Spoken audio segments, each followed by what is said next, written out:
Apple's profit is up 27%, but expectations for the current quarter disappoint. That's the headline from Apple's latest earnings call, and it captures the mixed picture the company painted on Thursday. After 15 years leading Apple to become a money-making behemoth worth nearly $5 trillion, Tim Cook bid adieu to Wall Street. "I just wanted to take a moment to say thank you to all of you," Cook told analysts and investors. "We have a bright future ahead, and I truly have never been more optimistic." Cook, who is 65, is passing the baton while Apple sits at a financial high with some important caveats. The company reported revenue grew 16% from a year earlier to $109.42 billion, the most for a quarter ending in June. Profit rose 27% to $29.8 billion. But Apple's projected revenue for the current quarter fell short of analyst expectations. The company said revenue would grow between 9 and 11% from a year earlier, while analysts expected about 12%. Cook said that was because the company had a supply constraint in a process used for producing its chips. Apple also expects currency exchange rates to be worse than the previous quarter. The company's share price fell as much as 8% in after-hours trading on Thursday.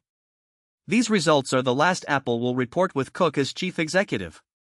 He will step down and become the company's executive chairman in September. He will be succeeded by John Ternus, 51, who most recently was Apple's head of hardware engineering. Cook said the transition was going seamlessly, and Ternus said the company was very excited about artificial intelligence. "There is so much opportunity for us with everything that's happening in this space," Ternus said during the call. "We're just really focused on our plans." Ternus is inheriting a company that is still one of the world's most dominant.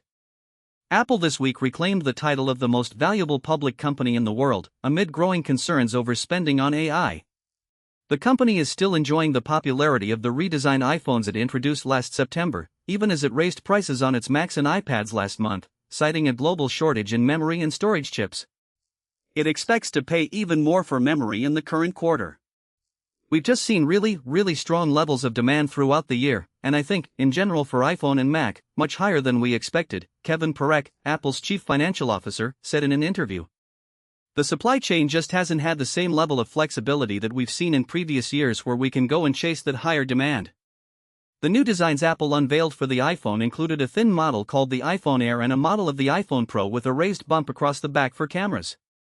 That's the latest from Apple's earnings call. Thanks for listening.